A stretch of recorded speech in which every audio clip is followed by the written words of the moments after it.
fais grâce. Toi qui as pris nos charges. Et Seigneur, chaque jour, nous vivons tes grâces.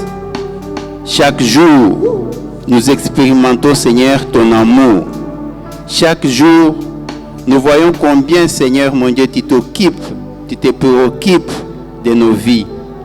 Et tu nous permets toujours, Seigneur, d'avoir des moments pendant lesquels tu nous remémores, Seigneur, ce que tu as fait pour nous. Voilà pourquoi nous voulons te remercier pour ce temps que tu nous as donné. Nous voulons, Seigneur, te remercier chacun de nous pour tout ce que tu as permis que nous puissions nous rencontrer ce soir. Nous voulons te dire merci, Seigneur. Nous voulons te dire merci parce que c'est par grâce que tu fais ces choses. Nous ne méritons vraiment rien. Nous méritons d'ailleurs pire. Mais par ta grâce, voilà que tu nous as rassemblés. Et nous voulons, Seigneur, ici nous soumettre à ta volonté. Nous voulons ici, Seigneur, nous soumettre à ta seigneurie. Nous voulons ici, Seigneur, nous soumettre à ton autorité. Et nous demandons que le Saint-Esprit prenne la direction de toutes choses, nous dirige, nous console, nous parle et nous soutienne dans toutes choses. Que toute la gloire te revienne à toi et à toi seul, au nom de Jésus. Amen. Amen. Amen.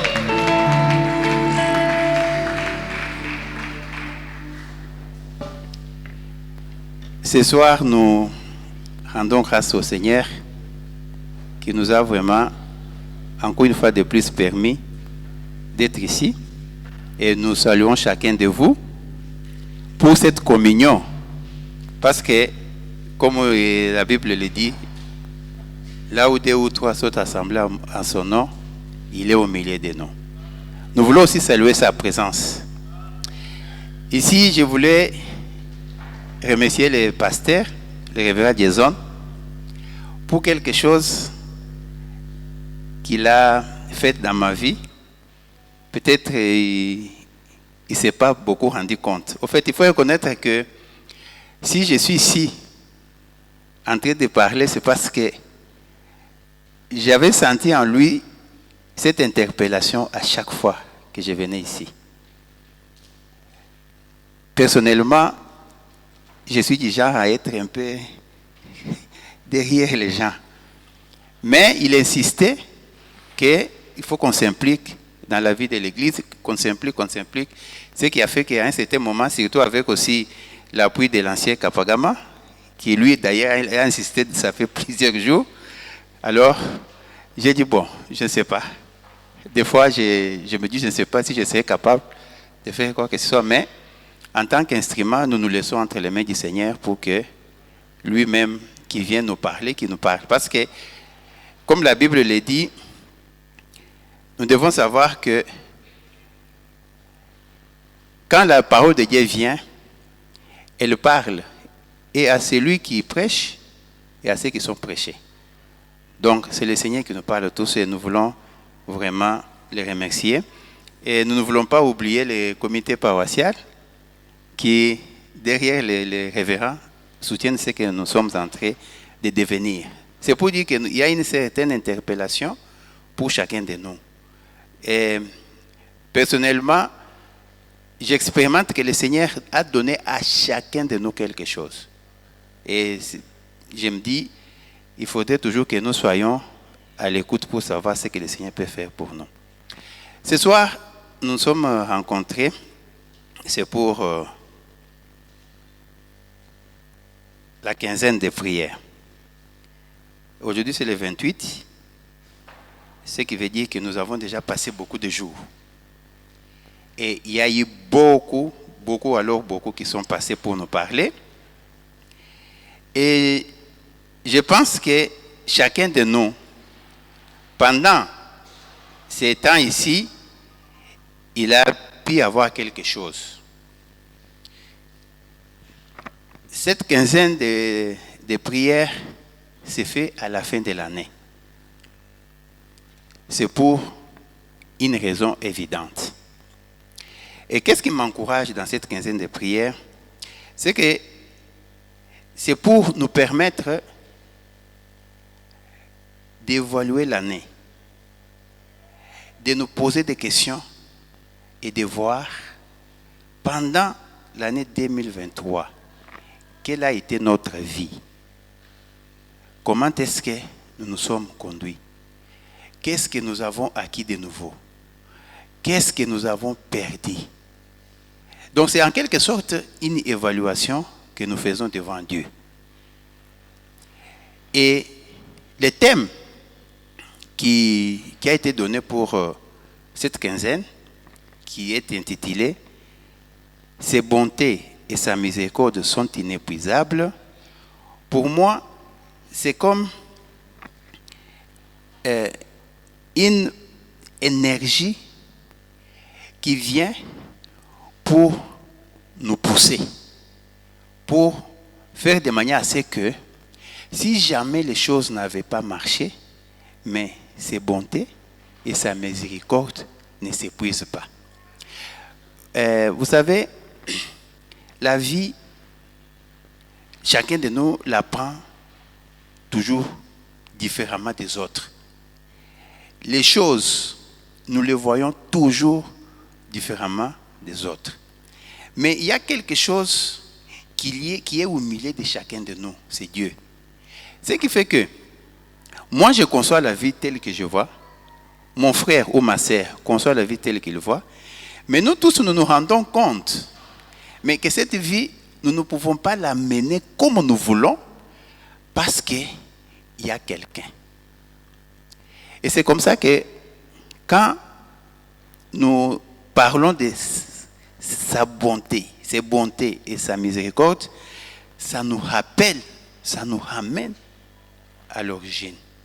Et ici, les bontés dont on parle, la miséricorde dont on parle, c'est de Dieu.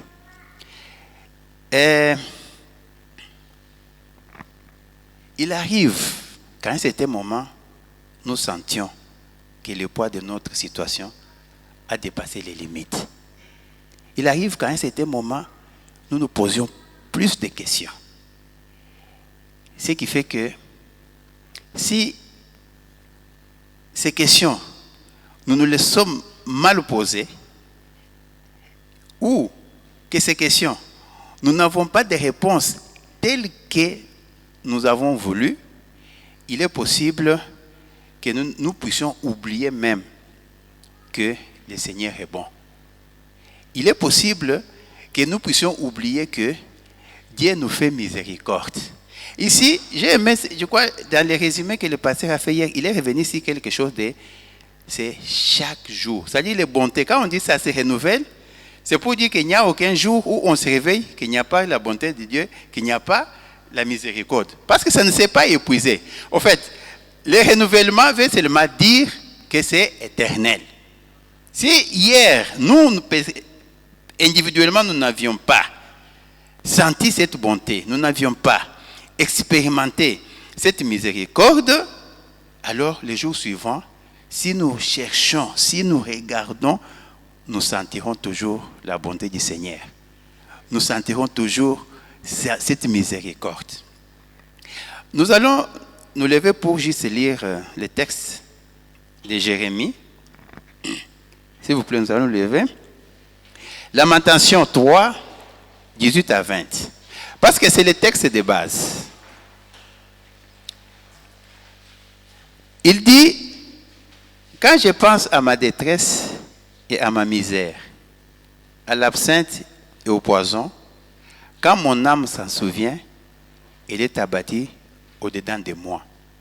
Si vous regardez, on a mis point. Quand on lit les versets bibliques, il faut toujours observer. S'il y a virgule, point virgule ou point, c'est que il faut vraiment, ça a une certaine connotation. Alors il ajoute, voici ce que je vais repasser en mon cœur, ce qui me donnera de l'espérance.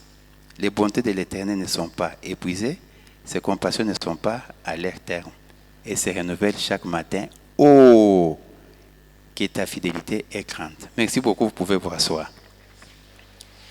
Alors, comme je disais tout à l'heure que Il arrive que dans notre vie, le poids de certaines choses que nous sentions que ça dépasse la limite. Ici, je vais commencer par une lettre. Cette lettre, c'est une lettre d'une dame. Il avait écrit à Dieu. Il a fait une lettre et après avoir envoyé la lettre à Dieu, il a tenté de se suicider. Voici comment il a écrit. Je n'ai pas pris toute la lettre parce que c'est long, mais j'ai pris quelques éléments importants. Il dit ceci. Cher Dieu, où es-tu? Comment peux-tu me regarder sans m'aider? Je souffre tellement. Et toi, tu ne t'associes même pas. Si tu t'intéressais à moi, tu mettrais un terme à cette souffrance ou bien tu me laisserais mourir. Je t'aime, mais tu sembles être si loin.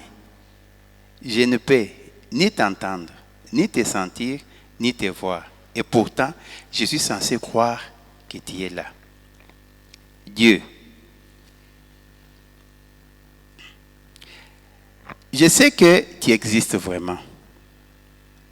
Pourquoi ne veux-tu pas faire cesser ces souffrances? Je t'en prie, Seigneur, je t'en prie, si tu m'aimes, laisse-moi mourir une brebis perdue.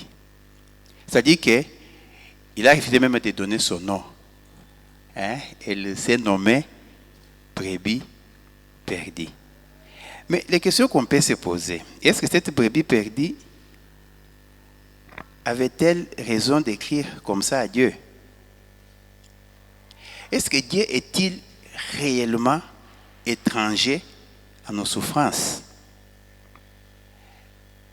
Est-ce que Dieu nous donne-t-il les choses que nous voulons, quand nous les voulons, comme nous voulons? Pourquoi nous semblons ne pas avancer dans la vie? C'est pourquoi cette réflexion, nous allons la partager en 3 points. Le premier point, c'est d'où viennent certaines difficultés de nos vies. C'est le premier point. Deuxième point, quelle est l'importance de la prière dans la vie d'un chrétien? Parce que c'est la quinzaine des prières. Et troisième, quelques raisons pour lesquelles nos prières ne sont pas exaucées. D'où viennent certaines difficultés de nos vies? Le texte ici, il est long, mais il traduit les conséquences de la désobéissance. Nous allons voir Michée, verset 6, nous allons lire de 9 à 14. La voix de l'Éternel crie à la ville, et celui qui est sage craindra ton nom. Entendez la verge de celui qui l'envoie. Y a-t-il encore dans la maison du méchant des trésors iniques et un épha trop petit? Ici, quand on parle d'épha, c'est ce que nous appelons ici la petite mesurette pour acheter les choses. On appelle ça comment? La mesurette qu'on utilise pour acheter. Ça combi. Un épha trop petit, je peux même dire un sacombi trop petit, objet de malédiction. Étant pur avec des balances fausses et avec des faux poids dans les sacs, ces riches sont pleins de violence, ces habitants profèrent les mensonges et leur langue n'est que tromperie dans leur bouche. C'est pourquoi je te frapperai par la souffrance, je te ravagerai à cause de tes péchés. Tu mangeras sans te rassasier et la faim sera au-dedans de toi. Tu mettras en réserve et tu ne sauveras pas. Et ce que tu sauveras, je les livrerai à l'épée. J'ai pris ce texte. Si vous voulez aller plus loin, vous pouvez ajouter aussi Osée 6. Mais ce texte, si vous voulez, il faut le lire de 1 jusqu'à la fin. J'ai pris ce texte parce qu'il y a certaines choses que nous faisons dans notre pays auxquelles nous sommes tellement habitués que c'est devenu normal. C'est comme ça que quand nous prions, il faudrait que nous prenions aussi cette dimension. quand nous prions pour le pays, que nous sachions qu'il y a certaines choses que nous faisons dans ces pays qui sont devenues normales, mais qui en réalité sont désapprouvées par Dieu. Donc pour dire que la première raison, ou l'une des raisons qui amène des difficultés dans nos vies, c'est la désobéissance à Dieu. La désobéissance à sa parole. La deuxième raison, c'est les attaques de l'ennemi. Souvent, je n'aime pas trop parler du diable, diable, Satan, mais il faut le prendre comme ennemi. Parce qu'il est réellement ennemi. Quand il vient dans nos vies, il ne viendra jamais comme ami. Donc, si je parle ici des attaques de l'ennemi, c'est-à-dire les attaques du diable, les attaques de Satan. Nous trouvons dans 1 Pierre 5, 9, 10, il dit ceci. Et résistez-lui avec une foi ferme, sachant que les mêmes souffrances sont imposées à vos frères dans le monde. Le Dieu de toute grâce, qui vous a appelé en Jésus-Christ à sa gloire éternelle, après que vous aurez souffert un peu de temps, vous perfectionnera lui-même, vous affermira, vous fortifiera, vous rendra inébranlable. Si nous quittons la catégorie de tout ce que nous pouvons avoir comme problème suite à la désobéissance, mais il y a certaines difficultés qui sont liées à ce que l'ennemi est tenté de faire dans nos vies. Nous ne devons pas oublier ça. Dès que vous recevez Christ, vous devenez automatiquement l'ennemi du diable. Il ne nous laissera pas, c'est comme si moi je ne suis pas dedans, il ne nous laissera pas tranquille. Même si nous lui disons, laisse-moi tranquille, il ne nous laissera pas tranquille. Et 2 Timothée 4, 5 ajoute, mais toi, ici c'est Paul qui parle à Timothée, sois sobre en toutes choses, supporte les souffrances, fais l'œuvre d'un évangéliste, remplis bien ton ministère. C'est-à-dire quand nous nous engageons avec le Seigneur, en tout cas, nous sommes dans un combat, et ce combat fait rage. C'est ce que moi j'appelle un combat sans mort, un combat sans cadavre. C'est un combat où vous ne trouverez pas de cadavres, mais c'est un combat qui fait rage. Et il n'y a pas longtemps, je ne sais pas si vous avez suivi ce qui se passe dans le monde aujourd'hui. Ça, nous devons savoir que nous venons de basculer. Nous venons de basculer. Quand j'ai suivi, c'était comme une information qui n'était pas information, qui était ceci, qui était cela. Mais j'ai suivi, c'est quand il y a eu des réactions dans le monde que moi je me suis dit, waouh. Vous avez suivi qu'on a légalisé le mariage homosexuel. Bon, peut-être qu'il y en a qui n'ont pas suivi. Et s'il y avait un point qui restait, c'est celui-là. Même si il y a des réactions, comme nous les entendons. J'ai suivi la réaction même de la CNCO qui disent non, compte tenu de notre culture, ça ne se peut pas. Et j'ai parlé de culture, j'ai dit non, ce n'est pas compte tenu de notre culture, c'est compte tenu de Jésus-Christ. Parce qu'un enfant de Dieu ne peut pas. Mais on parle de culture, non. Et quand ils ont parlé de culture, ça m'a poussé à dire, donc c'est que c'est juste une étape. Donc si la culture change, vous savez que la culture change aussi, hein. Donc, si la culture change, on va accepter. Donc, nous avons basculé. Et maintenant, le combat quitte une dimension vers une autre. Ce n'est pas le sujet d'aujourd'hui, mais c'est pour que nous puissions tirer très bien attention. Et comme je disais que cette quinzaine est organisée à la fin de l'année. Tout à l'heure, on va prier. Que nous fassions vraiment l'évaluation de notre vie. Pourquoi? Parce qu'il faudrait que l'année prochaine, si le Seigneur nous prête vie, et que nous nous rencontrons à la fin de l'année, que nous puissions nous poser la question, qu'est-ce que j'ai ajouté? Ai-je grandi dans ma foi? Ai-je grandi dans l'amour de Dieu? Ai-je grandi dans l'amour des autres? Ai-je pris la nécessité de l'œuvre de Dieu? Parce qu'ici on a dit sois sobre, fais l'œuvre d'un évangéliste. Alors il faut que l'année prochaine, quand nous allons nous rencontrer, qu'aujourd'hui, du moins cette quinzaine, soit le début d'une attention particulière à ce que nous sommes en train de vivre, à ce que nous sommes en train de faire.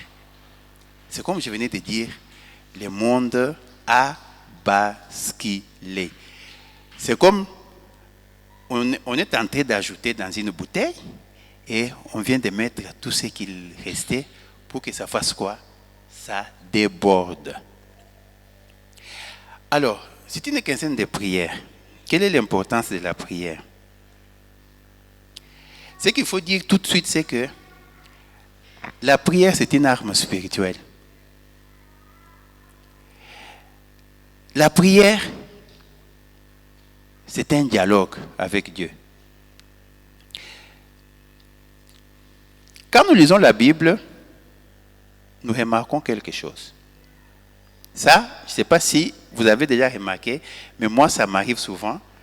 Je lis un verset, vous sentez une compréhension, mais vous venez lire les mêmes versets. Des fois, vous sentez comme si c'est la première fois que vous lisez ces versets-là. Vous sentez comme si ça vous apporte autre chose. Et je suis parvenu à trouver que la Bible est actuelle. C'est-à-dire la Bible, c'est aujourd'hui. Ce n'est pas hier. C'est-à-dire les versets que j'ai lus hier, c'est passé. Prenez les mêmes versets. Vous dites, j'avais lu ça hier. Mais quand vous lisez aujourd'hui, vous sentez que c'est autre chose. Et c'est là que je suis parvenu à me poser la question, pourquoi? Et j'ai dit, mais c'est la parole de Dieu. Et Dieu, c'est maintenant, ici. J'avais posé la question à quelqu'un, j'ai dit, explique-moi un peu, l'éternité, c'est quoi? Il m'a dit, l'éternité, c'est ici et maintenant. Parce que l'éternité, ce n'est pas hier, l'éternité, ce n'est pas demain. C'est pour dire que quand nous parlons de Dieu, c'est ici et maintenant. Donc partout où nous sommes, Dieu est là. Alors, l'importance de la prière, c'est cette arme qui nous permet, que, quel que soit le problème que nous avons, nous allons nous présenter devant Dieu. Quel que soit. C'est-à-dire, chaque fois que nous voulons vraiment parler à Dieu, nous voulons même nous fâcher contre Dieu, comme cette dame, nous faisons quoi? Nous prions. Donc c'est une arme entre nos mains. C'est une clé entre nos mains. Comme j'ai discuté avec quelqu'un il disait, les musulmans sont à la porte du paradis sans la clé. Mais les chrétiens ont la clé, mais très loin de la porte. Parce que les musulmans respectent tout ce qu'on leur donne comme consigne. Mais ils n'ont pas la clé. Quelle est la clé du royaume des cieux? C'est Jésus. Ça, il ne faut même pas hésiter. C'est-à-dire que quand on pose cette question, même dans le sommeil, quelle est la clé pour le royaume des cieux? Il faut que ça sorte même par les jambes, les têtes, tout ça, c'est Jésus. Donc, on ne peut même pas discuter là-bas. Alors, la prière, c'est appeler Dieu à travailler dans nos vies. Alors, ce qu'il faut déjà tout de suite dire, c'est que ne soyons pas ceux qui mènent une vie qu'ils détestent et prient pour avoir celle qu'ils observent chez les autres. Je reprends. Souvent, quand nous prions, nous le verrons dans quelques éléments qui empêchent que nos prières soient exaucées. C'est que quand nous vivons, il ne faut pas que nous puissions vivre une vie que nous détestons. Et quand nous venons pour prier, c'est pour demander à Dieu de nous donner une autre vie que nous trouvons meilleure. Mais souvent, cette vie, c'est ce que nous observons chez les autres. On peut regarder un film, il y a des films, bon, je ne connais pas trop les noms, mais il y a des séries là, vous regardez comme ça, vous voyez la manière que l'homme fait avec sa femme, et vous voulez, quand ton mari rentre le soir, tu veux qu'il fasse la même chose. Ou tu vois la manière que les femmes ça font pour donner à manger, et quand il y a de venir, tu dis, quand je vais venir, il faut que ma femme fasse la même chose. Mais tu arrives comme ça, tu n'en as pas, tu dis, il faut que je prie pour que Dieu fasse que mon mari, que mes enfants fassent. Donc nous ne venons pas prier Dieu parce que nous détestons la vie que nous avons. On verra quand on va aller un peu plus loin.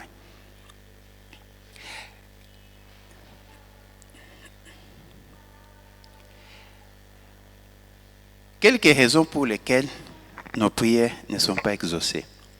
Alors, avant de donner les raisons, j'ai lu tout à l'heure une lettre qu'une dame avait écrite à Dieu. Est-ce qu'une telle lettre, Dieu peut répondre?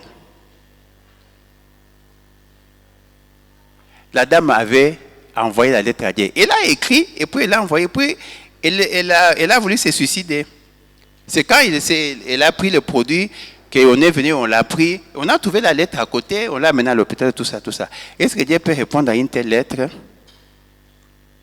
Alors, voici la réponse de Dieu à la lettre. Comment Dieu a répondu à cette lettre? Ce qui est bizarre, ce n'est pas la femme elle-même. 4 ans après, c'est la femme qui vient donner la réponse que Dieu lui a donnée. Dieu lui dit ceci. Ma chère brebis perdue. Parce que c'est le nom que c'était donné. Ma chère brebis perdue. Tu me demandes où je suis. Mais mon enfant, mais je suis avec toi. Et je le serai toujours. Tu es faible, mais en moi, tu es forte. Je t'aime trop pour te laisser mourir. Je suis si proche que je ressens tout ce que tu ressens. Je sais tout ce que tu subis en ce moment, parce que je subis avec toi. Mais je t'ai délivré et tu dois tenir ferme. Tu n'as pas besoin de mourir physiquement pour que mes ennemis s'en aillent. Mais sois crucifié avec moi et je vivrai en toi. Et tu vivras aussi avec moi. Je te conduirai dans les sentiers de la justice. Mon enfant, je t'aime et jamais je ne t'abandonnerai, car tu es véritablement en moi, avec amour, Dieu. Alors, quand elle a écrit cette lettre, c'est un pasteur, hein, dans son livre qui a rapporté ça, c'était aux États-Unis. Et le pasteur lui-même dit que ça a bouleversé même son ministère. Parce que c'est le pasteur qui avait commencé à prier avec la dame. Quand elle a voulu se suicider, il a commencé à l'encourager, tout. 4 ans après, Dieu revient. Mais quand Dieu parle, il ne parle pas ces jours-là. Il parle les jours que la femme lui avait envoyé la lettre. C'est pour dire que quand nous avons des problèmes dans la vie, quand nous sentons que ça devient difficile, il ne faut pas que nous oublions que le Seigneur est là. C'est pourquoi il a dit, il va nous rendre inébranlables. Au fait, si nous prenons l'armée, nous allons voir que pour que quelqu'un devienne général, il doit passer par les choses difficiles. Il y a un groupe aux États-Unis qu'on appelle les SEALs américains. Donc, c'est-à-dire les corps d'élite des militaires américains. Ce sont des gens qu'on envoie dans des situations les gens qui avaient tué Ben Laden, hein, pour ceux qui connaissent l'histoire. Alors, ces gens, pour arriver à être ce qu'ils sont, ils passent dans une formation que tout le monde n'arrive pas. Et si nous regardons aussi très bien, nous avons cette soif de servir le Seigneur. Nous avons cette soif de faire des grandes choses avec Dieu. Ça arrive. Mais nous devons savoir que nous sommes sur les champs de bataille et le Seigneur a aussi besoin que nous soyons formés. Que nous soyons comme les SEAL américains. Que nous soyons ces militaires qui, quand ils débarquent, ils se battent la nuit, ils se battent les jours, ils se battent dans l'eau, ils se battent dans les océans, ils se battent dans les fleuves, ils se battent dans les forêts. Mais alors, nous ne pouvons pas arriver à devenir des militaires de ce niveau si nous ne passons pas par les chemins que Dieu lui-même a tracés. Et ce chemin, ce n'est pas un chemin facile. Ce n'est pas un chemin où tout le monde passera. C'est pour ça que nous devons toujours nous poser la question. Quelle est la réponse aux questions que je pose à Dieu? Normalement, ce qui compte plus, ce n'est pas que Dieu nous réponde. Ce qui compte plus, c'est qu'il faut que nos prières puissent être focalisées sur ce que Dieu fait et non pas ce que nous lui demandons de faire. Parce qu'il y a toujours une différence entre ce que Dieu fait et ce que nous lui demandons de faire. Donc, certaines choses qui font que nos prières ne puissent pas être exaucées, nous allons souligner quand même 3 choses importantes. Et la première, c'est le manque de foi. Hébreux 11:6 dit, « Or, sans la foi, il est impossible de lui être agréable. » Impossible. Sans la foi. Mais la foi, c'est croire à ce que la parole de Dieu dit. Le deuxième élément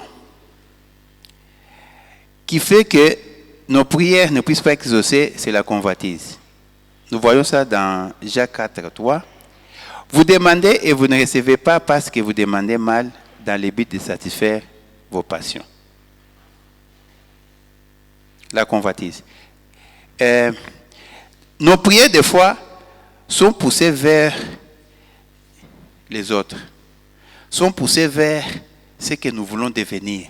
Et ce que nous voulons devenir, c'est ce que les autres ont, ce que les autres sont. Il n'y a qu'à voir ce qui se passe dans notre pays. Pour 500 postes, il y a combien de candidats? Vous savez que je ne connais pas bien le nombre, hein? Mais pour cette élection, on dit qu'il y a plus de 100 000. Pardon?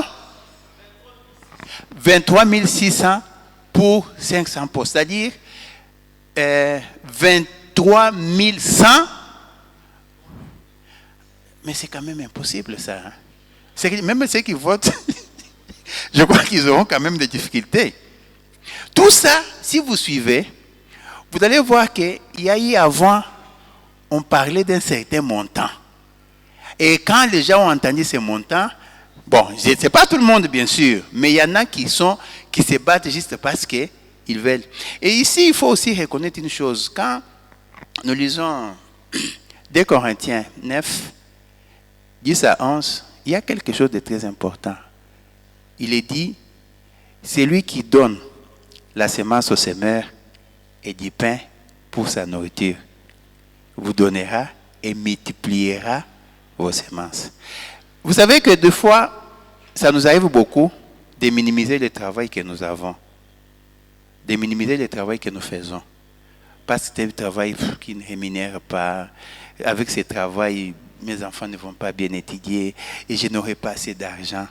L'unique chose que nous oublions, c'est que c'est Dieu qui nous a donné ce travail. Et que si nous faisons confiance à Dieu, à partir du fait que je sois sentinelle quelque part, comme mon frère était sentinelle, il était universitaire. Hein? Il a cherché du travail, il n'a pas trouvé. Bon, sa grande sœur lui a trouvé juste un poste de sentinelle. Et c'est là, en étant sentinelle, des circonstances ont fait que le Seigneur l'a pris de là. Aujourd'hui, il travaille dans le système des Nations Unies. Et quand il vient, donc, vous ne verrez jamais l'image d'un sentinelle. Faisons confiance à Dieu dans tout ce qu'il fait, même les plus petits. Parce que quand nous disons que Dieu est grand, sa grandeur, ce n'est pas dans comment je peux dire, dans les étoiles. Sa grandeur, c'est dans les petites choses. Et le Seigneur, s'il veut marcher avec nous, il préférera aller avec nous dans les sentiers les plus petits là, parce que lui, qui est plus grand, en nous amenant là-bas, il sait ce qu'il va faire. On a dit que c'est la quinzaine de prières, c'est vrai. Nous allons prier. Je ne sais pas comment nous allons prier, mais je préfère vous donner d'abord le sujet. Nous aurons 3 sujets pour lesquels on va prier aujourd'hui. Ceux qui peuvent écrire, je ne sais pas si je crois que ça devait être dans ce que j'avais envoyé.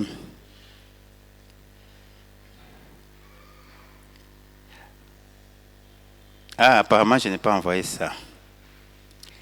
Le sujet des prières, c'est... Le premier sujet, c'est que nous allons demander pardon à Dieu. Nous allons demander pardon à Dieu. Bon, peut-être on peut aller point par point. Hein? On prie. Nous allons prier. Nous allons prendre 5 minutes.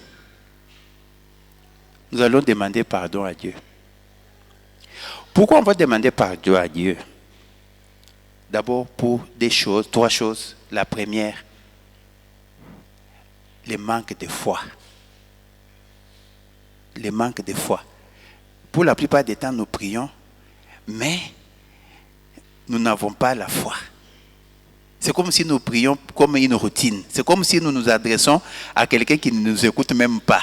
C'est comme si nous disons des choses, juste parce que vous voyez, il faut toujours prier. Non, ce n'est pas il faut toujours prier. Nous prions.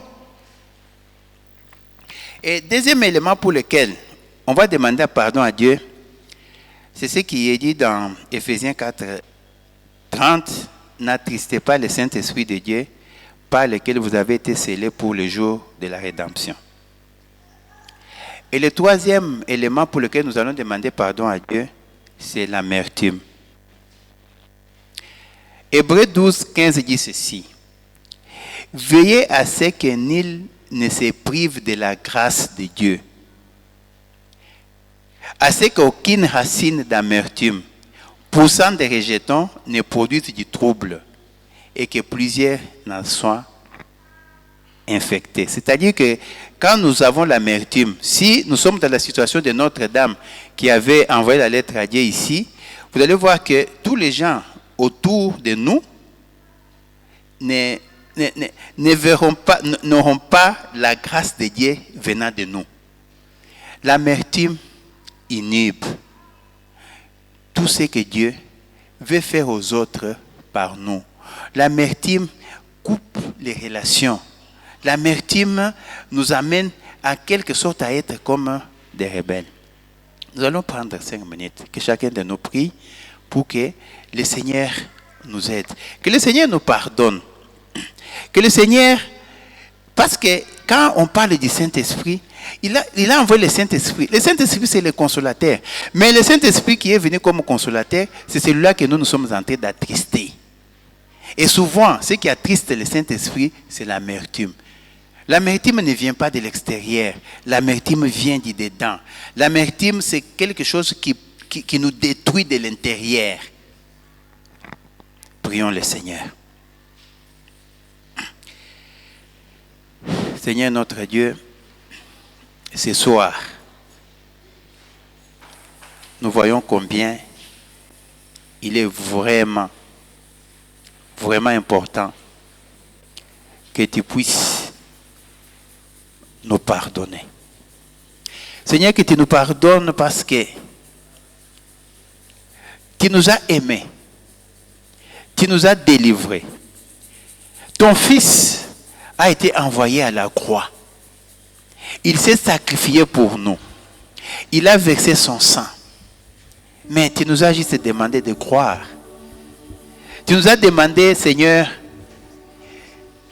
de tourner nos regards vers toi.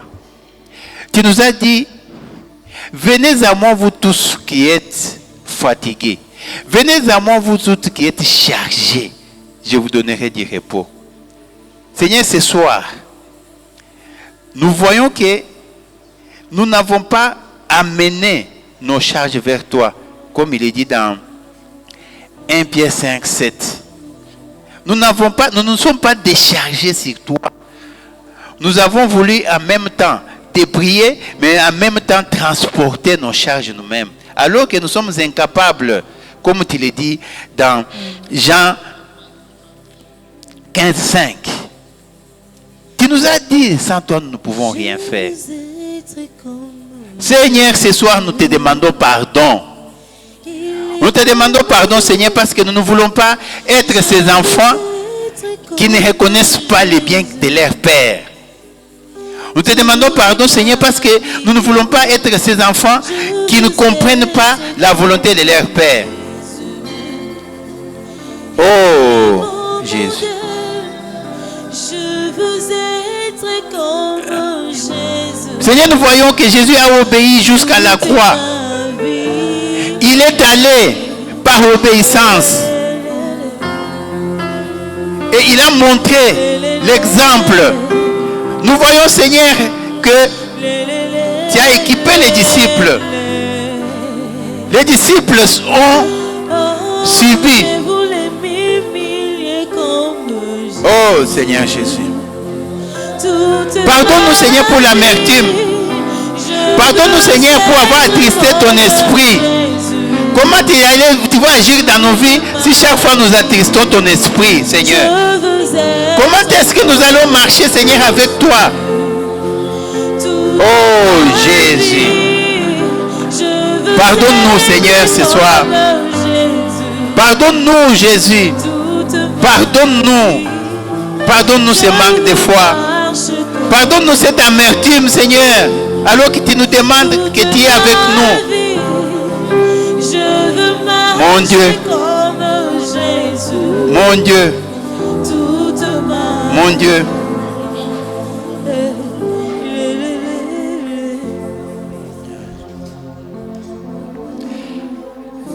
Le deuxième sujet pour lequel nous allons prier ce soir, nous allons demander que le Saint-Esprit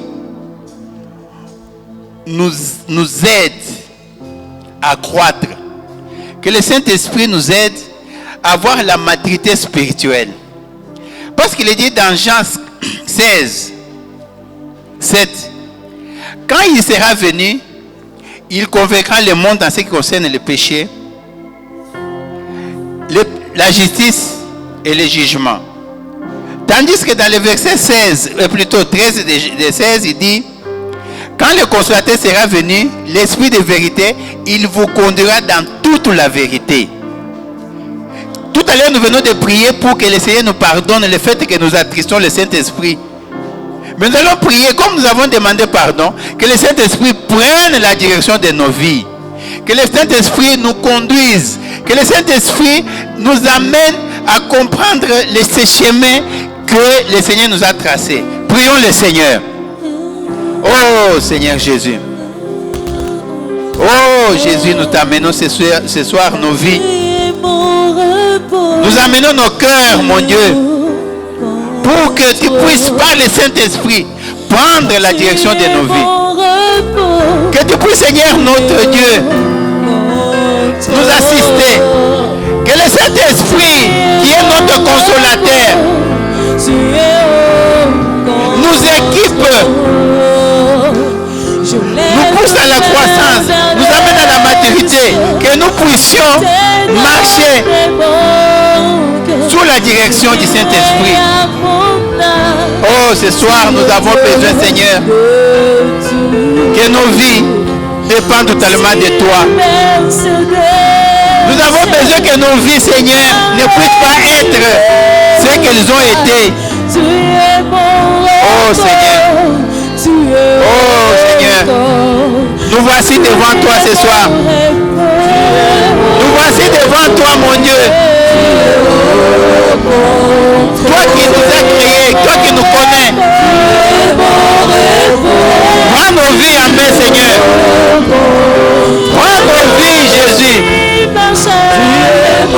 Prends nos vies, mon Dieu. Oh Seigneur. Nous sommes vraiment reconnaissants, Jésus. Oh Seigneur Jésus.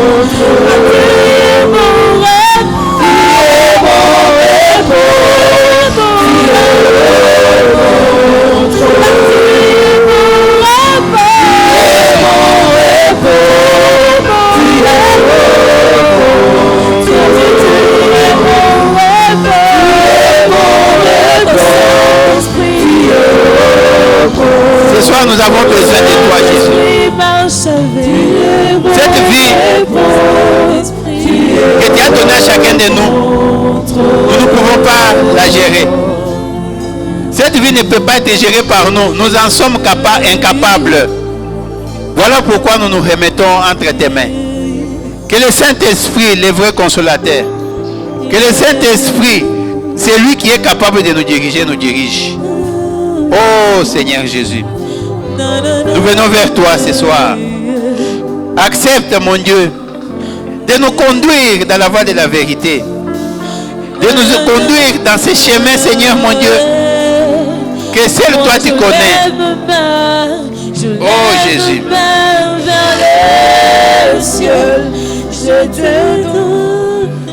Oh Seigneur Jésus. Nous allons prier. C'est une prière qui est adressée à Dieu pour le pays. Mais nous allons prier pas directement pour le pays.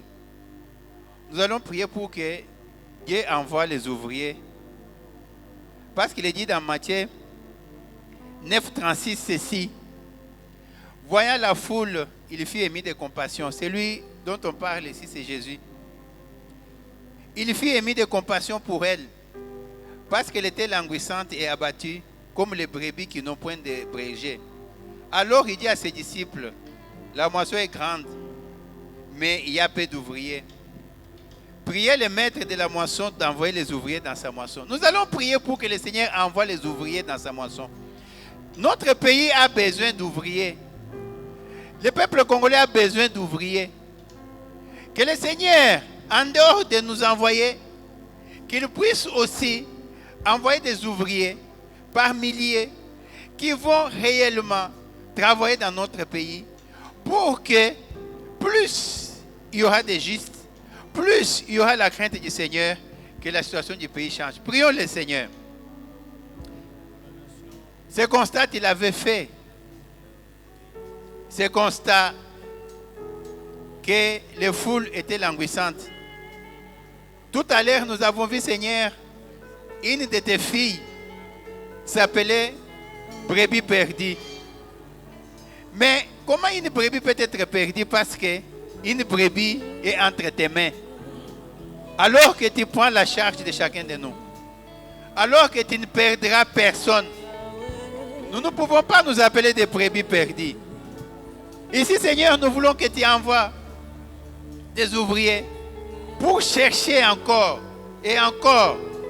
Parce que notre pays a besoin vraiment des ouvriers. Seigneur, que tu puisses vraiment envoyer les ouvriers dans notre pays. Père, nous avons besoin de toi ce soir.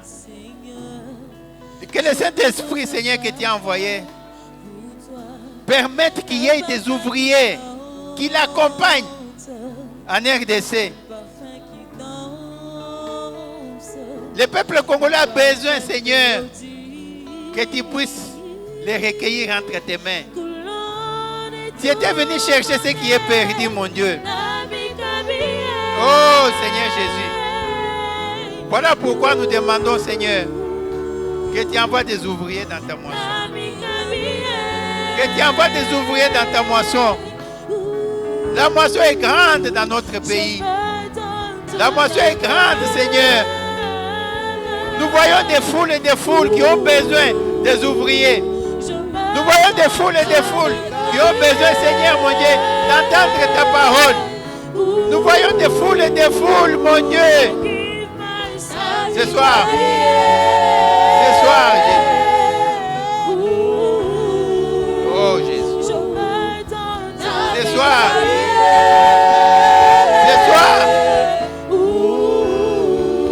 Touche chacun de nous, Seigneur, que nous soyons responsables. Que nous nous sentons, Seigneur, responsables. Seigneur Jésus. Seigneur. Oh Seigneur. Sauve chacun de nous, mon Dieu. Sauve chacun de nous.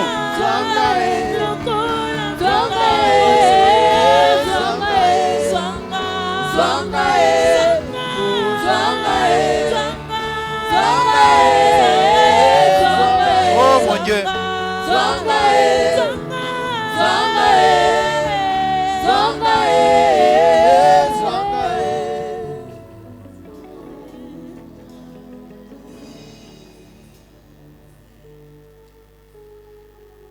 Nous te sommes vraiment reconnaissants, Père. Nous te sommes reconnaissants. Et ce soir, nous te disons merci. Te disons merci parce que l'année 2023 est en train de se terminer. Est-ce que nous allons commencer 2024 de la même manière? Voilà pourquoi, sachant que tu es le maître des temps et des circonstances, et que c'est toi qui abaisse et qui relève le roi, et c'est toi qui es à la base de toutes choses, car tu contrôles le monde entier. Nous voici, Seigneur. Nous ne pouvons pas nous appeler brebis perdus. Nous sommes tes enfants, comme tu as dit. Et nous sommes conscients. Nous voulons, Seigneur, seulement que tu nous aides à ne jamais, alors jamais oublier que tu nous aimes. Parce que ton amour, Seigneur, tu l'as manifesté. Tu as envoyé ton Fils sur cette terre. Tu es descendu nous chercher, Seigneur. Voilà pourquoi ce soir, nous voulons te rendre grâce. Nous voulons te remercier. Au nom de Jésus. Amen. Amen.